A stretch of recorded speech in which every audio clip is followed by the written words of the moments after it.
Assalamualaikum warahmatullahi wabarakatuh. Nama saya Sarah Sulistyo. Di sini saya akan menjelaskan tentang hasil penelitian saya yang berjudul Cyberbullying sebagai kejahatan di media sosial menurut Undang-Undang Nomor 19 Tahun 2016 dalam Pasal 27 Ayat 3. Di era yang serba modern dan teknologi yang serba canggih, ternyata di balik semua kecanggihan ini banyak yang menyalahgunakan di beberapa situs sosial media seperti Facebook, Twitter, Instagram, dan sosial media lainnya. Dalam hal ini saya akan membahas tentang cyberbullying yang selama ini banyak terjadi di media sosial yang sebagaimana telah diperundungannya dalam Undang-Undang Nomor 19 Tahun 2016 yang sebagaimana dimaksud dalam Pasal 29 dan 45B. Cyberbullying adalah intimidasi yang terjadi di dunia maya, terutama pada media sosial. Bentuk dari cyberbullying adalah ejekan, ancaman, hinaan, maupun hacking. Fenomena cyberbullying banyak bermunculan dan akibat fatal dari tindakan ini adalah bunuh diri. Munculnya internet merupakan salah satu penemuan yang berharga, karena dengan menggunakan internet kita bisa mendapatkan informasi-informasi yang dibutuhkan dan seorang dapat berkomunikasi dengan menggunakan internet walaupun jaraknya jauh.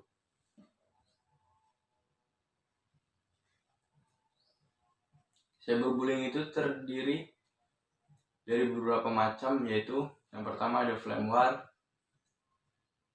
yaitu dapat terjadi di milis atau online forum berupa perdebatan yang tidak esensial atau penyanggahan tanpa dasar yang kuat dengan menggunakan bahasa kasar.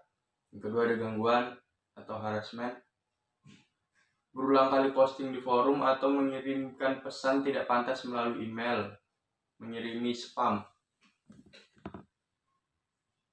Lalu yang ketiga ada pencelaan, menyebarluaskan gosip tentang seorang dengan tujuan untuk mencela dan merusak reputasi seorang. Yang keempat ada impersonation, yaitu berpura-pura menjadi orang lain dan mengirimkan pesan yang bertujuan agar orang lain tersebut mendapat masalah atau merusak reputasinya. Di sini saya menggunakan ada dua rumusan masalah. Yang pertama, apa saja unsur-unsur cyberbullying itu sehingga bisa menjadi kejahatan media sosial. Yang kedua, ada bagaimana cyberbullying menjadi suatu kejahatan menurut Undang-Undang Nomor 19 Tahun 2016. Saya menggunakan dua landasan teori. Yang pertama, teori aktivitas rutin, yaitu salah satu pendekatan dalam kriminologi yang digunakan untuk menjelaskan bagaimana kejahatan dengan dibagi menjadi 3 unsur tindakan. Yang pertama, adanya target yang sesuai. 2, perlindungan dan penjagaan untuk pencegahan kejahatan terjadi. Yang ketiga, ada pelaku yang termotivasi. Teori ini dikembangkan oleh Lawrence Cohen dan Marcus Pelson pada tahun 1979. Dikarenakan dengan meningginya tingkat kejahatan di Amerika Serikat pada tahun 1960 hingga 1970-an. Menurut Cohen dan Pelson, teori aktivitas rutin adalah teori yang menjelaskan bahwa adanya suatu kesempatan yang tidak langsung untuk seseorang menjadi korban. Mereka berpendapat bahwa aktivitas rutin harian akan meningkatkan kerentanan kondisi atau situasi struktural.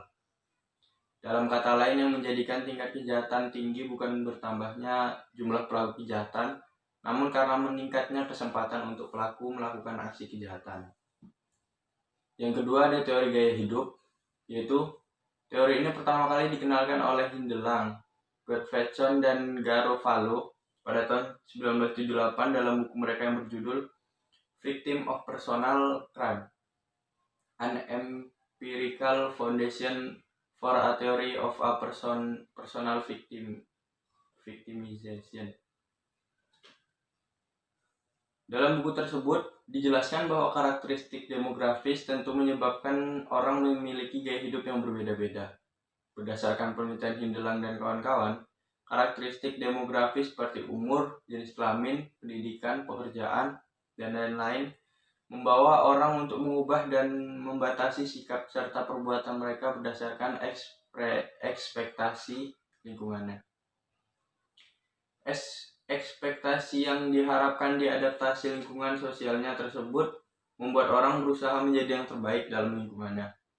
Namun terkadang Mereka tertekan dan mengadopsi gaya hidup tertentu yang justru membuat mereka berada pada tingkat resiko menjadi korban yang tinggi.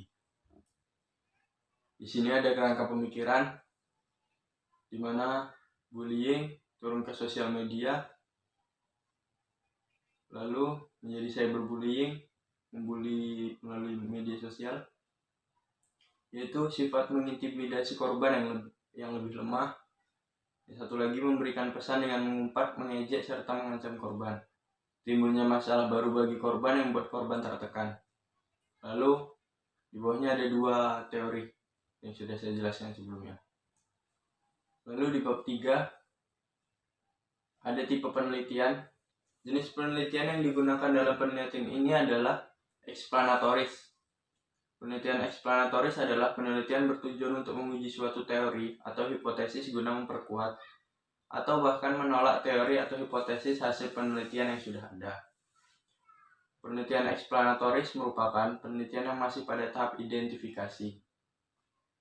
Peneliti akan dihadapkan pada masalah-masalah yang belum familiar. Penelitian ini dimaksudkan agar peneliti lebih mengetahui, mengembangkan konsep sesuai dengan keadaan lapangan. Metode penelitian. Untuk mendapatkan hasil data yang valid, saya mencoba untuk menggunakan metode visual kriminologi. Pada dasarnya, metode ini merupakan metode penelitian dengan menggunakan perangkat visual seperti pengumpulan gambar dan foto sebagai bukti otentik yang ditemukan di lapangan. Cecil Grab pada tahun 2005 mengemukakan bahwa visual kriminologi untuk penggunaan fotografi dan videografi, terutama dalam menggambarkan aspek realita dan pandangan makna dari sebuah fenomena sosial. Metode visual kriminologi bertujuan untuk yang pertama etnografi, yang kedua penggunaan media sebagai bahan visual, misal foto, jurnalistik kejahatan, dan fotografi kejahatan. Dan yang ketiga ada koleksi pembuktian, misalnya dalam hal forensik dan bahan dukung lainnya.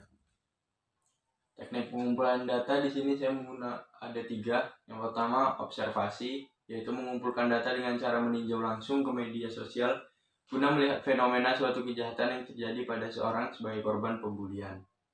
Observasi ini dilakukan untuk menghasilkan pemahaman yang tidak didapati oleh teknik pengumpulan lainnya. Yang kedua ada wawancara, yaitu metode pengumpulan data berupa proses tanya jawab dan berkomunikasi melalui media sosial, di mana pihak pertama merupakan pencari, informan, dan pihak kedua sebagai pemberi informasi.